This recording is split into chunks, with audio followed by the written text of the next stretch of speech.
Olá! Hoje eu vou trazer 7 dicas importantes para organizar o intercâmbio. Então, se você está se preparando para fazer um intercâmbio ou pretende fazer um intercâmbio, acompanha comigo que eu vou compartilhar um pouco do que eu estou vivenciando. Eu estou nesse momento me preparando e me organizando para passar 30 dias em Nova York em 2026 e eu vou compartilhar com vocês um pouquinho de como está sendo essa jornada, essa organização. Acompanha comigo, se inscreve no canal. Bom, a primeira dica é definir o país para onde você quer ir ou onde você quer estudar, onde você pretende fazer esse intercâmbio. É claro que isso depende da língua que você quer estudar. Então, se você quer estudar o francês, você vai escolher um país um país francófono, onde se fala francês. O italiano, você vai escolher a Itália. E o inglês, que é o meu caso, ele fornece diversas possibilidades de intercâmbio. Então, você pode ir para os Estados Unidos, pode ir para a Europa, pode ir para a Austrália, e aí pensar ali, estudar, começar a pesquisar sobre esses países, esse é o primeiro ponto, e para identificar ali onde que você aprenderia melhor, ou aquele país que está mais ligado com os seus objetivos. No meu caso, eu pretendo estudar inglês, eu já sou formada em inglês, mas ainda sinto um pouco de trava na conversação, então vou estudar inglês, já tá decidido, em Nova York. No meu caso, eu vou passar 30 dias, eu não consigo ficar mais do que esse período, então é o período máximo que eu consigo ficar. E esse primeiro ponto, essa primeira dica é justamente estudar esses países, e é isso que eu fiz. Então, dentre aquelas opções de países que falam inglês, eu decidi pelos Estados Unidos. Primeiro, sinceramente, porque eu tinha uma certa resistência com o país, eu já acabei conhecendo o país nesse ano de 2025, e aí foi onde eu comecei a abrir mais o meu coração. Eu preferia sempre, quando eu tinha que fazer uma viagem para o exterior, eu sempre preferia a Europa, mas entendo que nos Estados Unidos, eu acho que ali eu vou ter várias oportunidades de contato ali com o sotaque deles, com o inglês deles, que é diferente do inglês britânico, por exemplo. Então eu decidi pelos Estados Unidos, que é o meu caso. E desde então eu venho estudando bastante sobre o país e também sobre o local para onde eu vou, e eu no meu caso eu vou especificamente para Nova York. Eu optei por Nova York, por entender ali que aquela cidade é uma cidade cosmopolita, tem muitos imigrantes, tem muito brasileiro, mas eu entendo que ali vai ser um local ideal para eu estar com diversas pessoas de diversas culturas e isso vai me ajudar bastante na minha bagagem ali com o inglês. Bom, definimos o país, definimos o idioma. Bom, a gente precisa então pensar e pesquisar se aquele país precisa de um visto. Então, visto de estudante, porque aí depende do período que você vai ficar. Então, se for um período muito longo, possivelmente um visto de turista. Se o país exige um visto, ele não te atende, então vai ter que vir um visto específico. Então, é pesquisar. Bom, primeiro pensar em qual seria o tempo que você vai ficar ali estudando ou no intercâmbio, e pesquisar se o país que você escolheu, ele exige um visto para que você entre nele e também se ele exige um visto para que você estude por aquele período que você decidiu. Bom, já definimos o país, já estudamos, verificamos se aquele país ele exige um visto. A terceira dica é começar a poupar dinheiro, a guardar dinheiro. Acho que independente do país que a gente escolhe para estudar, tudo é muito caro, desde alimentação, hospedagem, diversão, compras, ou seja lá o que for fazer. Então é começar a poupar. Então quanto antes a gente se organiza para fazer um intercâmbio, melhor. Então começar a poupar dinheiro desde então, para que você se organize para levar essa quantidade de dinheiro para o país, enfim, para o dia a dia, para a rotina do dia a dia, para alimentação, para passeios, vai querer ir no museu, vai querer conhecer algum parque que talvez seja pago, então precisa pensar nesses gastos que a gente vai ter ali no dia a dia, na rotina, porque não é só o estudo, a gente acaba indo para turistar também. E também pensar que a gente vai gastar, além de alimentação, passeio, com hospedagem e com a escola, que eu vou falar daqui a pouco. Bom, já definimos o país, já estudamos, verificamos se aquele país ele exige um visto. A terceira dica é começar a poupar dinheiro, a guardar dinheiro. Acho que independente do país que a gente escolhe para estudar,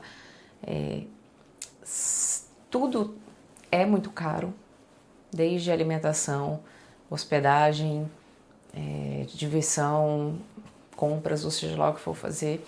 Então é começar a poupar. Então quanto antes a gente se organiza para fazer o intercâmbio, melhor. Então começar a poupar dinheiro desde então, para que você se organize para levar essa quantidade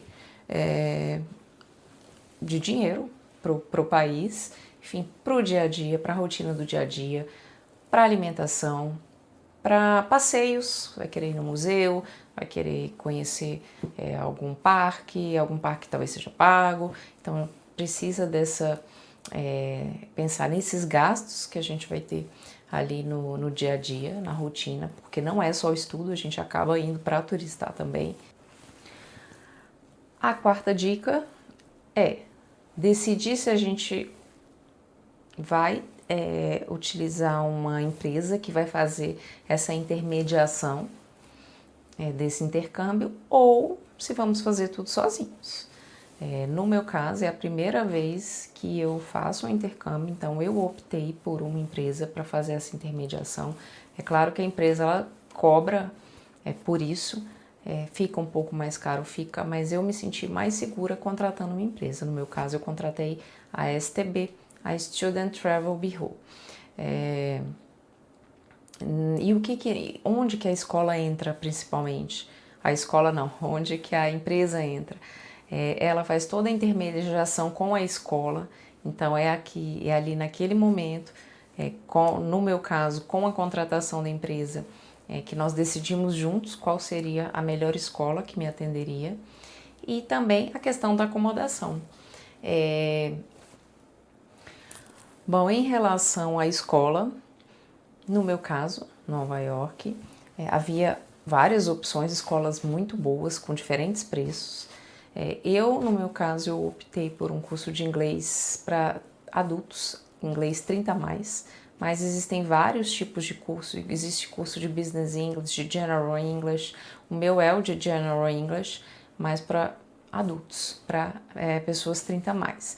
Mas tem várias opções de cursos e nisso a empresa pode te ajudar também. Mas se você decidir fazer isso sozinho por conta própria, tem que pesquisar então qual é a escola e quais as modalidades de curso que aquela escola oferece. Um outro ponto que a empresa me ajudou bastante é na decisão sobre o tipo de acomodação. Uma das vantagens quando a gente faz um intercâmbio ou a gente contrata um curso de uma escola é que muitas delas oferecem acomodação para os estudantes. E existem vários tipos de acomodação. Então, pode ficar em casa de família, existe uma acomodação que a gente fica num hotel para estudantes. Existem apartamentos individuais, esses são mais privados, mas também são um pouco mais caros. E existe também residências em campus, nas universidades. Então, a empresa ela me ajudou. No meu caso, eu vou ficar em uma residência estudantil, é como se fosse um hotel para os estudantes. Existem áreas compartilhadas, como cozinha, lavanderia, academia. Existem quartos compartilhados também nessas residências estudantis. No meu caso, eu optei por um quarto individual com banheiro, mas existe também a opção, e aí quanto menos coisa você tem, mais barata a acomodação fica, mas existe uma possibilidade de você dividir quarto com outras pessoas e também sem banheiro, e isso vai diminuindo o preço da acomodação. Bom, a quinta dica é contratar um seguro viagem, e aí tem várias opções, diversos preços, e esse ponto ele é muito, muito, muito importante. Eu comecei a valorizar mais o seguro viagem desde uma última viagem que eu fiz para o Chile, onde eu precisei usar esse seguro viagem e entendi e percebi como é necessário, que a gente só precisa em situações de sufoco. Então esse ponto é muito importante, ele precisa ser visto, o seguro para todo o período que a gente vai ficar ali estudando. No meu caso também, eu ainda não fechei, mas estou em vias de fechar com a intermediação também da empresa, apesar de ser um pouquinho mais caro de outros que eu estou pesquisando, mas como eu vou ficar por 30 dias, vai que acontece alguma coisa, eu espero que eu nem precise usar, mas vai que eu precise usar. A vantagem de fechar com a empresa também é porque eles ajudam nesse contato, nessa intermediação com a seguradora. Então eu preferi optar por algo um pouquinho mais caro, mas por ter essa tranquilidade. A sexta dica, mas talvez não necessariamente nessa ordem, essa sexta dica ela poderia ir ali para as primeiras, é ver a passagem. Então, depois que eu decidi a escola, seja eu contratando por uma empresa ou não, para intermediar, via acomodação, eu tenho que ver a passagem também, claro que o seguro viagem também, mas a passagem a gente precisa ver o quanto antes, porque as passagens não são baratas. Então, quanto antes a gente se organiza, mais dinheiro a gente junta, mais a gente poupa e menos a gente paga tanto pela acomodação, caso eu não fique com alguma dessas que a escola me forneça, mas menos eu pago também pela passagem. Então, quanto antes a gente fecha, menores os preços. A sétima dica, e é justamente nesse momento que eu me encontro, é na etapa de organização e planejamento da viagem. E aí dentro desse item de organização e planejamento da viagem eu tenho subtópicos. Então o primeiro deles é estudar a cidade, eu até já falei. Então no meu caso Nova York, eu estou simplesmente obcecada por Nova York. Então já estudei tudo, absolutamente tudo. Mapa da cidade, metrô, bairros, os boroughs, enfim, toda a divisão, como é dividida a cidade.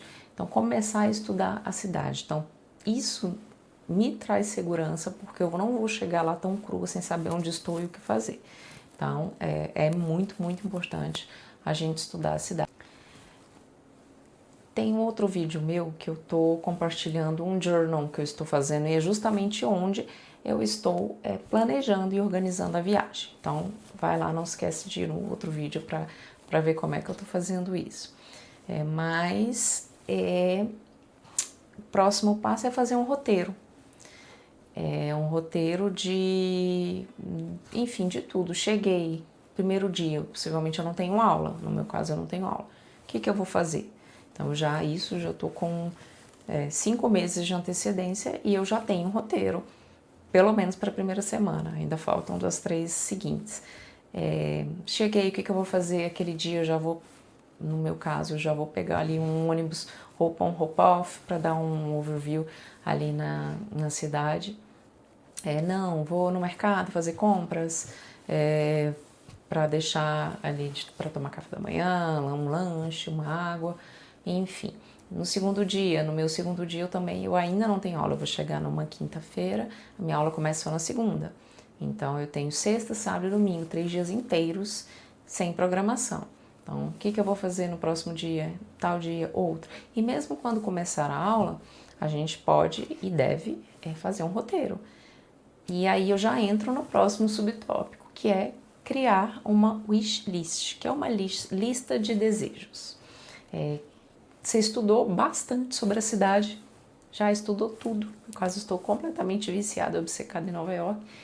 Poxa, achei tanta coisa legal. Tudo que eu fui gostando, eu fui colocando. Então eu criei a minha lista de desejos locais que eu gostaria e tenho vontade e pretendo conhecer em Nova York. Vou conseguir fazer todos? Não sei.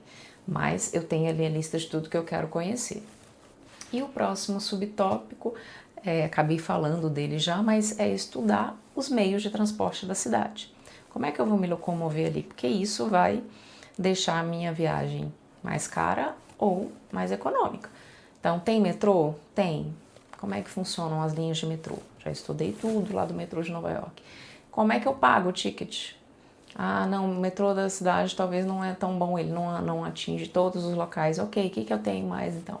Tem ônibus, tem patinete, tem que ir a pé, enfim, estudar os meios de transporte da cidade. Isso seria mais um subtópico. E dentro dessa organização, que é algo que eu estou me planejando para fazer nos próximos meses, muito importante marcar algumas consultas médicas aqui no Brasil, ainda mais, sobretudo, se o intercâmbio for por um período muito longo, e já pedir receitas de medicamentos que eu possa levar, o que a gente possa levar para a viagem. Um outro ponto importante é verificar se a gente pode entrar com esses medicamentos no país. Isso é muito importante também, para não ser barrado. Eu confesso que a minha farmacinha está sendo um ponto bem importante. Eu morro de medo de passar sufoco. É claro que se eu passar algum sufoco, eu vou acionar o seguro viagem, mas eu quero levar alguns remédios, algumas coisas que eu já sei, se eu como tal coisa, talvez não me caia bem, alguns remédios que eu conheço.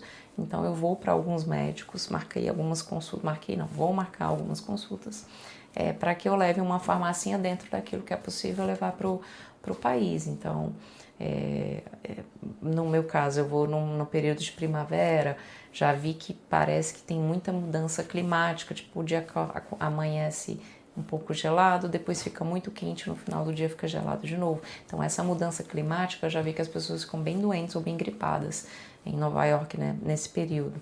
Então já vou no otorrino, vou pegar uma lista de coisas, de medicamento que eu possa levar. No meu caso, a minha filha, ela vai na primeira semana, já vamos no pediatra também para pegar uma listinha de uma receita médica de alguns medicamentos que sejam importantes levar para essa viagem. E é isso, pessoal. Eu espero que vocês tenham gostado do conteúdo. Eu estou super animada com esse intercâmbio, estou super empolgada. É um prazer compartilhar com vocês um pouquinho de como está sendo a minha experiência. Espero que vocês também consigam usufruir dessas dicas. Compartilhem aqui comigo se deu tudo certo. Um beijo para vocês e até a próxima.